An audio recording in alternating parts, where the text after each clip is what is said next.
अस्सलाम वालेकुम नाजरीन, आप देख रहे हैं INN चैनल। मैं हूं शेख अहमद अली। इस न्यूज़ बुलेटिन में आइए नजर डालते हैं दिन भर की बड़ी खबरों पर। तेलंगाना असेंबली इंतखाबात का शेड्यूल जारी हो गया है। तेलंगाना में एक ही मरहले में पोलिंग 30 नवंबर को होगी। 3 दिसंबर को वोटों की गिनती और 5 दिसंबर तक इंतखाबात का अमल मुकम्मल कर लिया जाएगा। तेलंगाना के अलावा 4 रियासतों में इंतखाबी बिगुल बज गया है। मरकजी इलेक्शन कमीशन ने रियासत तेलंगाना, मध्य प्रदेश, राजस्थान, छत्तीसगढ़ और मिजोरम के इंतखाबात के शेड्यूल का ऐलान कर दिया है। इसके साथ ही उन 5 रियासतों में इंतखाबी ज़ाब्ता नाफिज हो गया है। इस मौके पर chief election commissioner Rajiv Kumar ने कहा कि हम 5 रियासतों के इंतखाबात का शेड्यूल जारी कर रहे हैं। हमने 40 दिनों में 5 रियासतों का दौरा किया। हमने 5 रियासतों के ओहदेदारों और पार्टी कायदीन से बातचीत की। हमने मुख्तलिफ सियासी जमातों से राय ली है। उन्होंने कहा कि हम उन 5 रियासतों के इंतखाबात के लिए 6 माह से मशक कर रहे हैं। सीईओ ने कहा कि तेलंगाना में 119 असेंबली सीटें, छत्तीसगढ़ में 90, मिजोरम में 40, राजस्थान में 200 और मध्य प्रदेश में 230 असेंबली सीटों के लिए इंतखाबात होंगे। 5 रियासतों में जुमला 679 सीटें हैं। We now will come to the schedule which you are awaiting state by state, and now to start with from the Mizoram, the date of poll will be 7th November and date of counting would be 3rd, which is common of course for all these states, and elections in all these states would be completed by 5th of December. So date of poll is 7th November. Similarly, in case of Chhattisgarh, the elections would be in 2 phases. The date of poll would be 7th November and 17th November. The nominations after Mizoram for the first phase of the Chhattisgarh would happen on 20th, the 13th, and the last date would be 20th. Date of poll being 7th November, and for phase 2, 17th November. In Madhya Pradesh, this coincides with the second phase of Chhattisgarh, and date of poll would be 7th November. So, first Mizoram and the first phase of Chhattisgarh, then second phase of Chhattisgarh and one phase in Madhya Pradesh. Thereafter, Rajasthan, where the date of poll will be 23rd November in one phase entirely in Rajasthan. The date of issue of Gazette notification would be 30th October and date of counting for everyone being 3rd of December. Telangana would go last to the poll and date of poll is 30th November with the date of issue of Gazette notification being 3rd of November.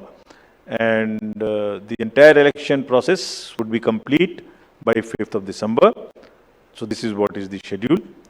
And again, I request all of you, through all of you, to all the voters to please come and exercise in the festival of Telangana के chief electoral officer विकास राज ने कहा कि मरकजी election commission की जानिब से assembly इंतखाबात के शेड्यूल की जारी के बाद रियासत में इंतखाबी ज़ाब्ता अखलाक नाफिजुल अमल हो गया है। मीडिया से बातचीत करते हुए उन्होंने कहा कि पोलिंग के दिन राय दहिंदों को वोटर कार्ड के मुतबादिल 12 दीगर शनाख्ती कार्ड को इस्तेमाल किया जा सकता है। उन्होंने कहा कि खुसूसी वोटर्स को खुसूसी सहूलियात और ट्रांसपोर्ट की सहूलत भी फराहम की जाएगी।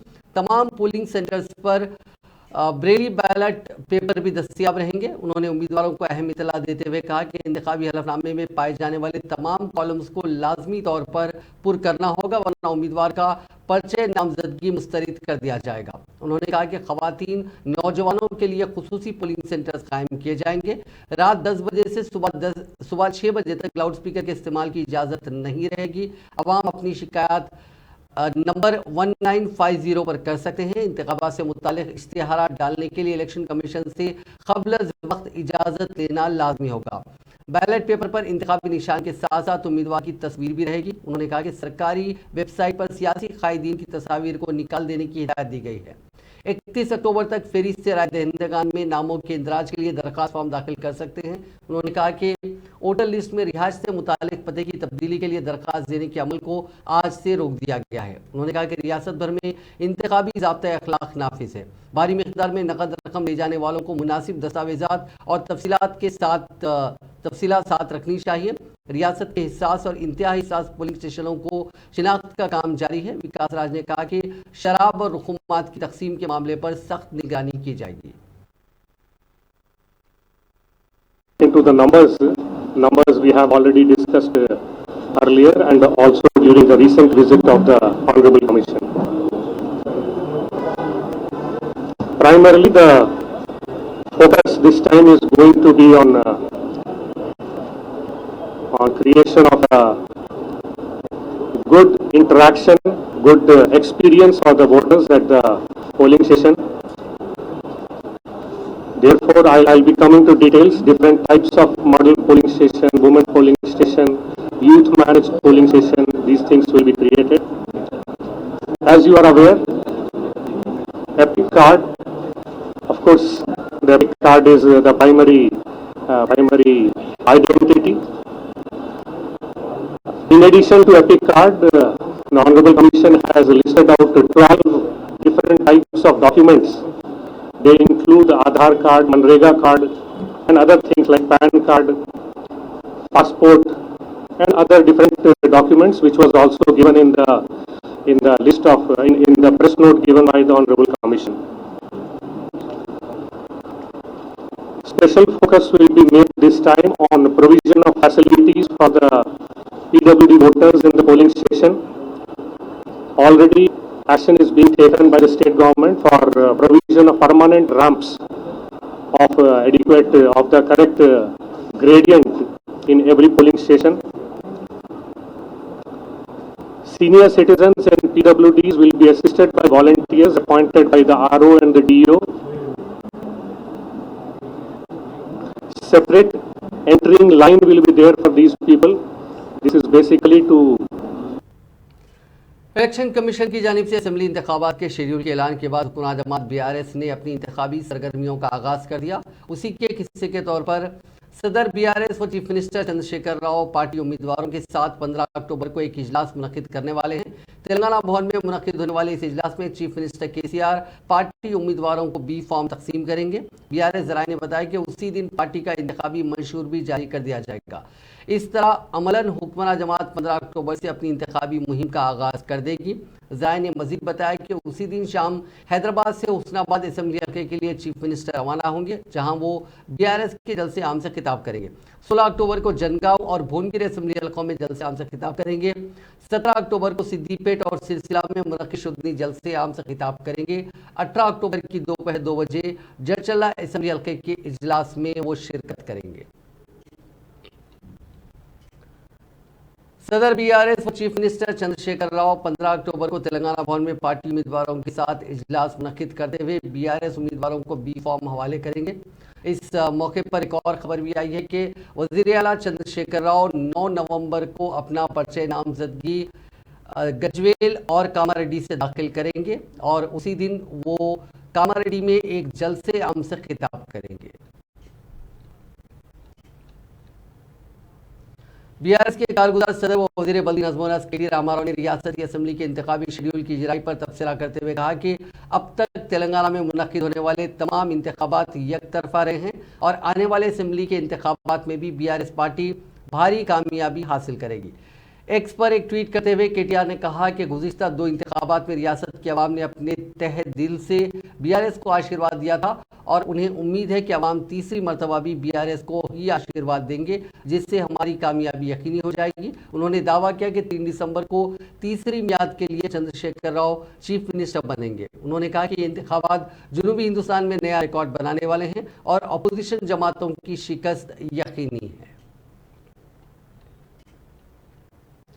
इलेक्शन कमीशन ऑफ इंडिया की जानिब से 5 रियासतों में असेंबली इंतखाबात की तारीखों के ऐलान के साथ ही तेलंगाना कांग्रेस के सदर रेवंत रेड्डी ने पीर को कहा कि दिसंबर का महीना एक मोजेज़ाती महीना साबित होगा और कहा कि 25 दिसंबर को क्रिसमस सेलिब्रेट किया जाता है और उन्हें यकीन है कि उनकी पार्टी इसी महीने इख्तिदार में आने वाली है। रेवंत रेड्डी ने कहा कि तेलंगाना में कांग्रेस बरसर इख्तिदार आने वाली है क्योंकि अवाम कांग्रेस को जीत दिलाने के लिए तैयार है। तेलंगाना में कांग्रेस सरकार आने वाले है क्योंकि जनता तैयार है कांग्रेस को जिताने के लिए। खाली तारीख के लिए इतना दिन हम इंतजार किए, अभी तारीख कहा गया। ये तारीख में नवंबर 30th is deadline for polling and December month it is a miracle month. So Christmas is December 25th, miracle month is going to happen in Telangana. तो दिसंबर 9 कांग्रेस पार्टी सरकार बनेगी। जो 6 गारंटी हम दिए तेलंगाना जनता को, 6 गारंटी फाइल के ऊपर दिसंबर 9 को पहला दस्तखत कांग्रेस पार्टी करने वाले। आने वाले दिनों में जनता का सरकार बनेगी कांग्रेस में तेलंगाना में। We are going to rule Telangana next 10 years। हाँ, हम लोग बिहार में हमारे कोalition सरकार में हम करवा दिए और राजस्थान में और बाकी के छत्तीसगढ़ में हम वही कोशिश कर रहे हैं। तेलंगाना में नहीं, पूरा देश में, केंद्र में भी हमारे सरकार आने वाली है। सरकार आते केंद्र में भी जितना हिस्सादारी उतना भागीदारी, ये कांग्रेस की नारा है। राहुल गांधी जी ने जो कहा, सोनिया गांधी जी और मल्लिकार्जुन खड़गे जी जो भी कहता है हम लोग निभाने वाले। देश को आज़ाद लाने के लिए हम वादा किए, देश को आज़ाद दिलवाए। तेलंगाना प्रदेश बनाने के लिए हम वादा किए, तेलंगाना प्रदेश ने बना के दिखाए। तो right to information act, right to education act, food security, everything we have done in a. BJP के रियासती सदर व मरकजी वजीर किशन रेड्डी ने कहा कि असेंबली इंतखाबात में तेलंगाना में बीजेपी का झंडा लहराना यकीनी है। इंतखाबी शेड्यूल के ऐलान के बाद पार्टी के दफ्तर में रुकन असेंबली ईटेला राजेंद्र के साथ मीडिया से बात करते हुए उन्होंने कहा कि असेंबली इंतखाबात में बीआरएस और कांग्रेस को दूसरे और तीसरे मकाम हासिल करने के लिए लड़ना होगा क्योंकि बीजेपी का इख्तिदार तो यकीनी है। उन्होंने कहा कि वजीर आजम ने भी रियासत के अवाम से अपील की थी कि वो तेलंगाना में बदउनवान खानदान की हुक्मरानी को जड़ से उखाड़ दें। उन्होंने कहा कि केसीआर हुकूमत अपने सरकारी इख्तियारात और दौलत का इस्तेमाल करते हुए इंतखाबात जीतने की कोशिश करेगी, लेकिन अवाम उसकी इस कोशिश को किसी भी सूरत में नाकाम बनाने वाले हैं। का जो इलेक्शन से एक बहुत बड़ा प्रमुख रोल प्ले करते हैं और मेरा पूरा विश्वास है तेलंगाना में केसीआर बीआरएस सरकार जाएंगी। नरेंद्र मोदी जी के नेतृत्व में भारतीय जनता पार्टी का सरकार आएंगी। कांग्रेस पार्टी 3rd प्लेस में रहेगा।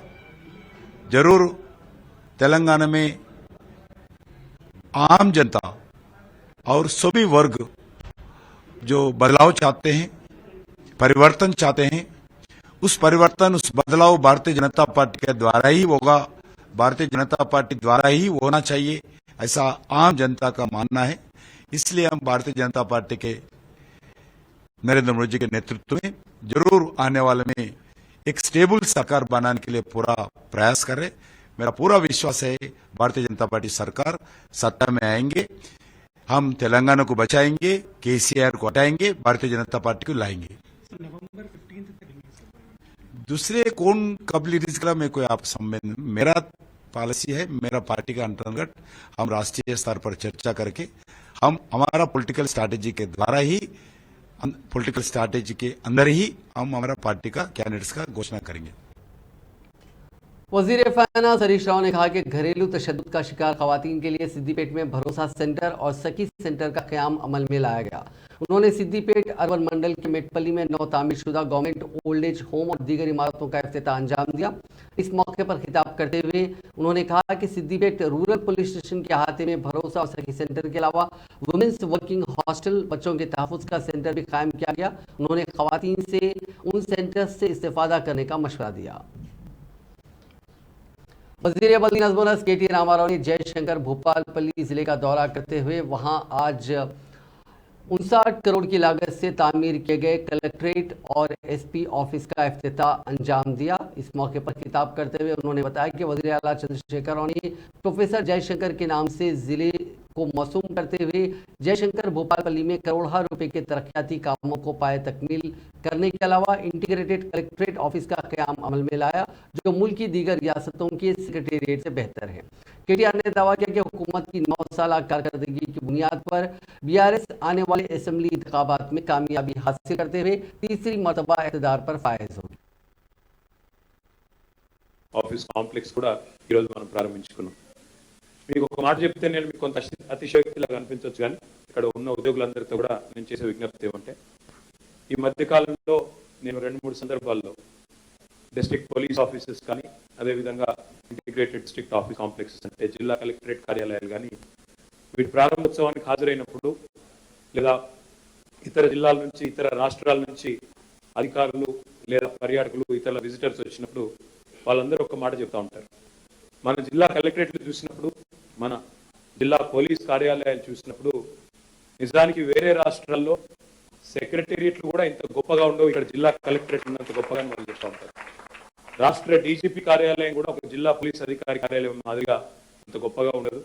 ఇన్ని వసతులతో, ఇన్ని సౌకర్యాలతో ఉద్యోగుల కోసం, ప్రజల కోసం ఇంత చక్కటి ఆలోచన చేసిన ముఖ్యమంత్రి శ్రీ కేసీఆర్ గారికి మనందరం కూడా ఒకసారి హర్షధ్వానాలతో వారికి ధన్యవాదాలు చెప్పాలని చేస్తాను. 9.5 సంవత్సరాలు సరిగ్గా తెలంగాణ రాష్ట్రం ఏర్పడి జూన్ 2, 2014 నుంచి ఈరోజు 9 అక్టోబర్ 2000 वज़ीर दाखिला मोहम्मद महमूद अली ने महबूबनगर में डिस्ट्रिक्ट पुलिस ऑफिस का संग बुनियाद रखा। इस मौके पर बात करते हुए उन्होंने कहा कि महबूबनगर हल्के की 10 साल तरक्की पर एक किताब महबूबनगर का बदलता हुआ चेहरा भी इसकी भी रस्में इजराई की गई। इस मौके पर उन्होंने कहा कि माफ़ कीजिएगा, इस मौके पर तकरीब को मुखातिब करते हुए रियासती वज़ीर मोहम्मद महमूद अली और श्रीनिवास गौड़ ने कहा कि महबूबनगर हल्का और ज़िले को पिछले 9 सालों में गैर मामूली तरक्की हासिल हुई है। यह हल्का तश्कील तेलंगाना से कबल पिछड़ा ज़िला शुमार किया जाता था, मगर वज़ीर आला केसीआर की कोशिशों से ये ज़िला तरक्की याफ्ता ज़िले में तब्दील हो चुका है। उन्होंने कहा कि महबूबनगर ज़िले में हर शोबे हयात में गैर मामूली तरक्की हुई है। మొత్తం డిటైల్లో క్వార్టర్స్ ఉంది, దీని పోలీస్ क्वार्टर्स 79 100 करोड़ खर्चा आए हमारे सीएम साहब सैंक्शन करते हैं, तो मैं बहुत हमारे सीएम साहब का शुक्रिया अदा करता हूँ। और पटनगर के बड़े बड़े बुजुर्ग यहाँ बैठे जो बहुत अच्छा प्यार से मिलजुल कर रहते थे, काम करते थे। हमेशा बहुत बार मैं इतनी बार शायद महबूबनगर आया हूँ, किसी और एरिया में नहीं गया हूँ, और आज मुझे देखकर महबूबनगर बहुत खुशी होती है। बहुत अच्छी तरीके से डेवलप हो रहा है। हम देखते थे पहले गलियां मामूली थे, रोड नहीं थे, आज हर गली में रोड आ चुकी है। अभी हम एक बुक रिलीज कर आए और बुक देखने के बाद ऐसा दिखता है क्या है हैदराबाद इंडिया में है या अमेरिका में है, ऐसा डेवलप कर हमारे साहब। तो मैं तमाम हमारे मीडिया भाई भी है, सबका शुक्रिया अदा करता हूँ इस प्रोग्राम में आने वालों का। और सबसे ज्यादा हमारे डायनेमिक चीफ मिनिस्टर जो इंडिया के नंबर 1 चीफ मिनिस्टर है, जिनके दिल में मैं एक बात बताना चाहता हूँ, क्योंकि बहुत से हमारे महबूबनगर के लोग भाई है यहाँ पर। हमारे सीएम साहब कहते हैं पॉलिटिक्स में अगर कोई आना चाहते हैं तो उन्हें सबसे ज्यादा 2 चीजों से मोहब्बत करना चाहिए। एक अपने वतन से मोहब्बत करना चाहिए, एक वतन में बसने वालों से मोहब्बत करना चाहिए। जब वतन में जो बसते हैं बिला मजहब मिल्लत उनकी जब खिदमत की जाती है तो हकीकी हमारा तेलंगाना बनेगा, हकीकी हमारा हिंदुस्तान दुनिया में एक अच्छा नाम कमाएगा। तो मैं आज आए हुए तमाम हमारे चेयरमैन हैं यहाँ पर, बहुत से पार्टी के लीडर्स हैं और बहुत से मीडिया के दोस्त हैं, मैं सबका शुक्रिया अदा करता हूँ। और हमारे पुलिस डिपार्टमेंट के हमारे डीजी अंजनी कुमार साहब और तमाम ऑफिसर्स को, एसपी साहब को दिल की गहराइयों से मुबारकबाद देता हूँ कि बहुत अच्छा डीजीपी ऑफिस, एसपी ऑफिस बनेगा। यकीनन कलेक्टर ऑफिस में बन चुका है। सीएम साहब यहाँ ही हर डिस्ट्रिक्ट में जो बिल्डिंग बना रहे हैं, और खासतौर से हैदराबाद में कमांड एंड कंट्रोल जो बनाए, जिसकी मिसाल हिंदुस्तान में नहीं मिल सकती। उतना अच्छा उन्होंने नई टेक्नोलॉजी। वज़ीर दाखिला मोहम्मद महमूद अली ने हक़ असेंबली शादनगर के हज़रत जहांगीर पीरा रहमतुल्लाह अलैह के अहाते में मुतअद्दिद तरक्याती तामीराती कामों का संग बुनियाद रखा। साथ ही गिरिजना रेजिडेंशियल स्कूल व कॉलेज की ज़ायद इमारतों का भी संग बुनियाद रखा। इस तकरीब का आगाज़ हज़रत जहांगीर पीर रहमतुल्लाह अलैह के रोज़े पर हाज़िरी देते हुए गिलाफ और फूल चढ़ाने और फातिहा ख्वानी के साथ हुआ। इस मौके पर मौलाना मुफ्ती मस्तान कादरी की मखसूस दुआ का एहतमाम किया गया, जिसमें वज़ीर आला चंद्रशेखर राव और उनके अफराद ख़ानदान की सेहतयाबी और दाज़ी उम्र के लिए दुआ की गई।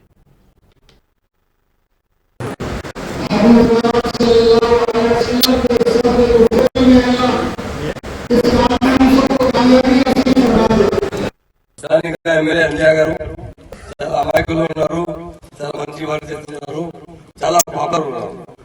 ముస్లింలు చాలా లైక్ చేస్తున్నారు, హిందువులు లైక్ చేస్తున్నారు, చాలా హార్డ్ వర్క్ చేస్తున్నారు, ప్రేమతో వర్క్ చేస్తున్నారు. మా స్థానిక ఎంపీ గారు, మా శ్రీనివాస్ రెడ్డి గారు, మా స్థానిక జిల్లా పరిషత్ చైర్మన్ మల్లేష్ గారు, గణేష్ గారు వేదిక ముందర ఉన్నారు. మీ సర్పంచ్ గారు మిట్టు నాయక్ గారు మొత్తం 2 సార్లు ప్లాన్ అయింది, 2 సార్లు చేంజ్ చేశారు, ఈసారి ఫైనల్ చేశారు.